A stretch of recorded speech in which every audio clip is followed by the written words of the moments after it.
Hey everyone, this is Suzanne Brothers Varley. I'm really happy to be able to talk to you today, and this is definitely live. It is MK Rich Girl Live.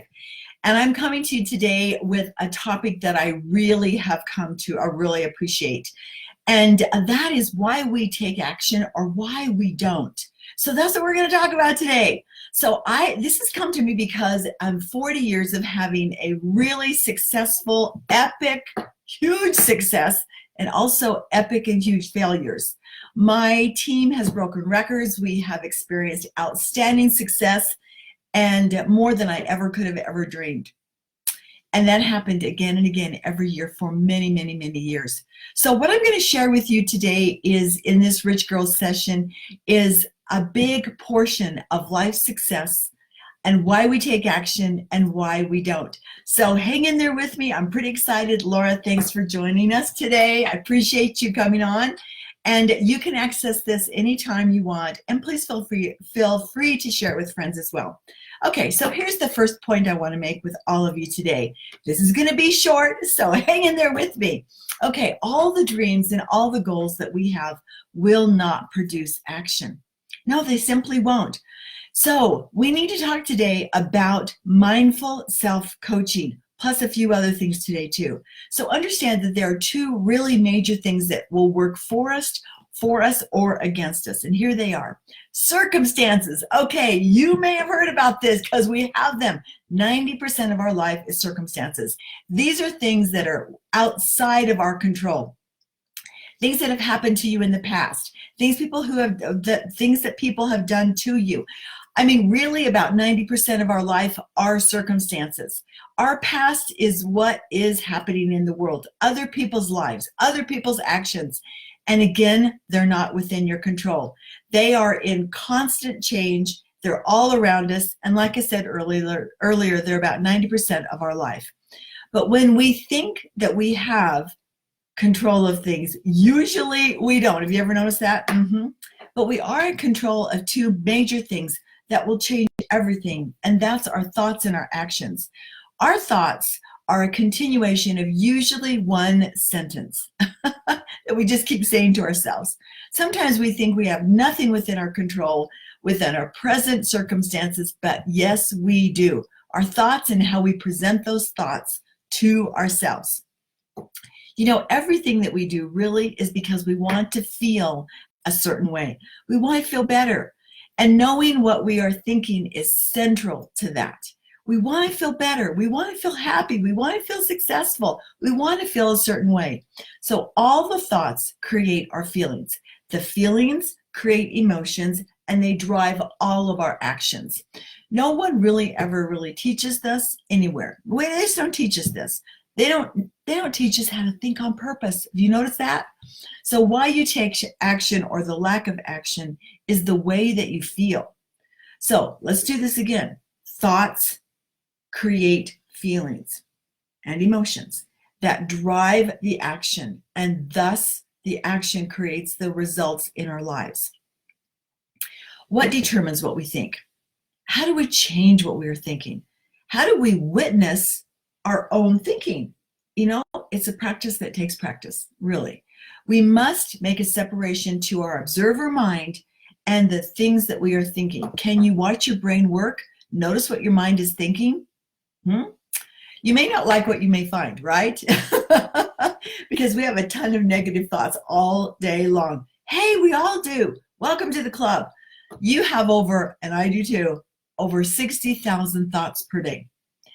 And if you've never told yourself how to think, it could be on a negative spin cycle from anything, childhood, a past experience that wasn't happy, or could even be on a great positive spin cycle.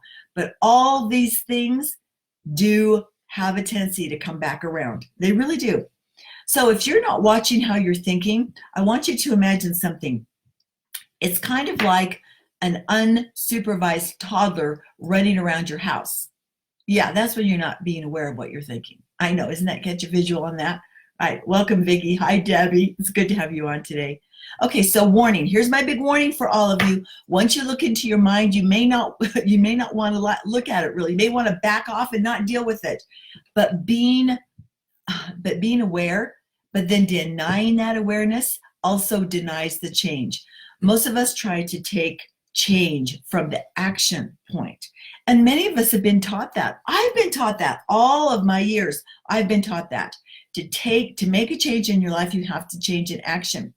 But you know what will happen is it'll be a struggle. Yes. And it's also a temporary bandage. Instead, get a hold of the why you are thinking the way you are doing something. Why am I thinking that? It will reveal the thought and the feeling most every single time. So the feelings drive action. It's the why we do something. We are driven by our values. It's a decision of changing the feeling that changes the action with more permanency. Okay, so here we go. If you were to make up a model, here's what I would make up. In fact, this is good paperwork to do. Really good on most all the things that you're thinking about. It's called CTFA. Okay, so circumstances. This is a circumstance line. This is what things that you cannot change, that have already happened, that are all going on right now. This is a circumstance in your life. Okay, so your husband forgot your anniversary. That's a circumstance. You got what I'm talking about? Or you have an outcome that really was unpleasant, or something that you really had a hard time dealing with. Okay, so we're going to take this a little bit further. You want to discover your thoughts, pause, and look at the feelings behind the action, which would be right here, your thought line. Stop and have compassion on the way you're thinking. Don't just notice it. Warning, you don't want to beat yourself up for your thoughts and your feelings. No, you don't want to do that. I'll give you an example of what I'm talking about. Years ago, I was invited to the governor's mansion to hear him speak, and it was an incredible speech. And I went into the restroom, and I saw an older woman standing there by the mirror, and she had a name badge on, and it said, Mrs. Romer. Well, Governor Romer's. That's what I thought, like, oh my gosh. And because she was an older woman, well, you can imagine what I thought. So I went right up to her to give her a great compliment. So I said, oh, Mrs. Romer, I was so impressed with your son's speech. Yeah. And she said, thank you so much. I'm his wife. So you can imagine how this place would just really devastate me. And it did. But of course, you want to self-nurture. Anytime you make a mistake, or anytime you have shame or blame in your life, just self-nurture a little bit. It's kind of natural and normal to beat yourself up. But why do that? It only messes with your thinking. You know, we've been mad at ourselves a lot for a lot of things. Okay, now just for a second, I want to stop here for a minute, because the other aspect of this is also buffering. Sometimes when we don't feel good about ourselves, we buffer. We do things like overwatching television, shopping, drinking, eating. It's anything that we do to make ourselves feel better for the moment. And sometimes we will do it in excess. Yes, we eat more because we feel bad or bored or upset. We watch TV because we want to escape doing something that we need to do, but we're kind of just passionate about. We plug into social media because we're curious, or we formed a bad habit pattern that we look to others for our self-esteem. We might know someone ourselves that overdoes drugs or alcohol because we're not able to deal with our life at the moment. We feel disconnected, not enough, or 1,000 other things. You know, everyone buffers. We just didn't know, or maybe didn't mention one of yours or mine right now. But the price of buffering, you know, bringing in something because you don't want to deal with it, you don't want to think about it, you don't want to deal with that at all, what it does is it actually will steal our ambition and our passion.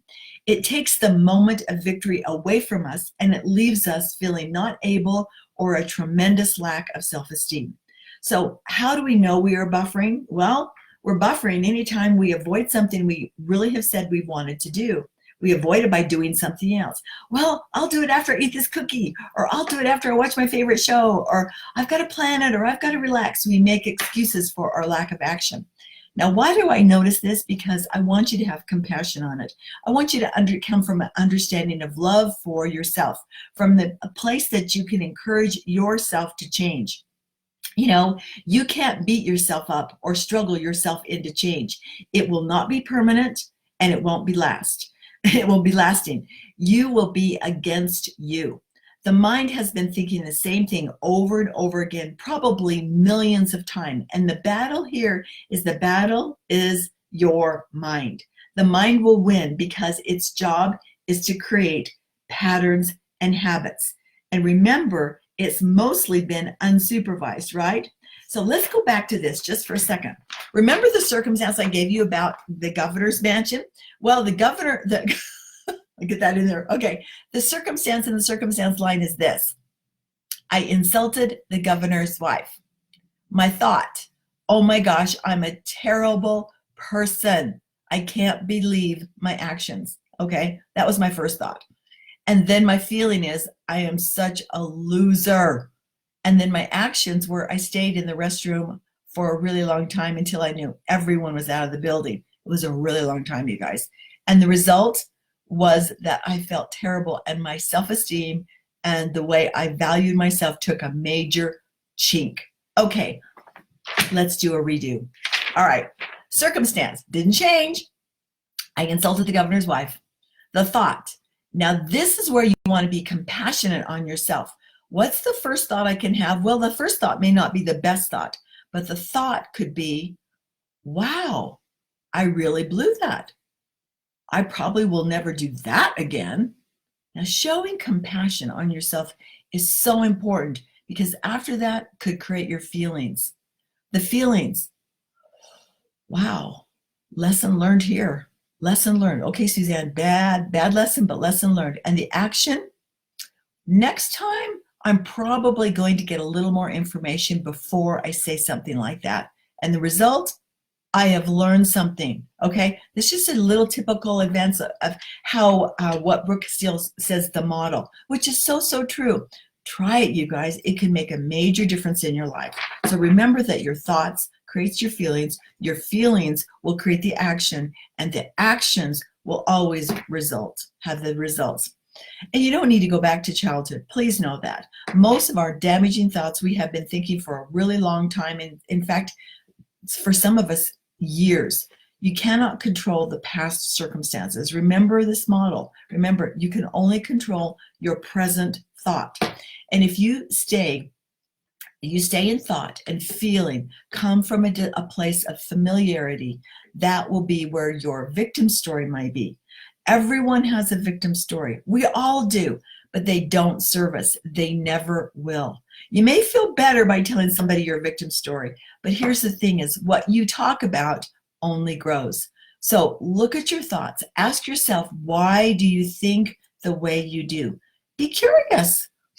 I wonder why I've been thinking that. Be curious, because when you're curious, you won't come from a place of criticism. Allow it to resonate for a short time, and then give yourself space in that feeling for your thoughts so they can be acknowledged and they can pass right through you. Because here's what we know. What we resist usually does what? What we resist persists. Okay, now one important piece that I don't want to leave out here in really taking a look at your thoughts and your feelings is to ask yourself, after you've had compassion on your negative thoughts that never serve you, is ask yourself, how do I want to feel? How do I want to feel? Now you've given a place for solution and permanent change, because you ask a question that is curious. How do I want to feel?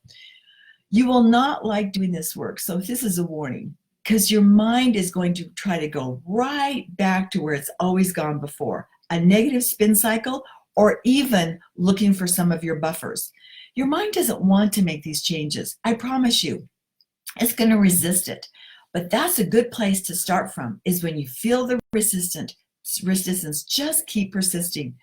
Okay, you ready for all this? I know you are, because the closer you get to changing your belief, which changes your feelings and emotion, thus changes the outcomes, you're going to be aware that your old ways have now gone and you can welcome the new you. It's so exciting. I wish you all the success in the world doing all this work. I thank Vicki for coming on. Thank you for making comments in the comment section. Thanks so much. And she says, glad I saw this, hoping I'm on live. Yes, you are on live. And Deb, thanks you so much. I appreciate you always pouring into me as well. And thank you all for being able to be on part of today. Okay, so we're not going to stop with this, because this is like a really important subject, getting what you want in life.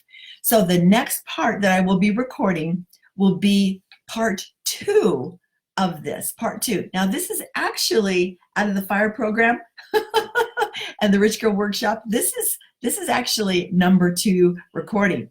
But we don't want to stop with the model there. We want to really see how it's going to work in our life. So I invite you back to that.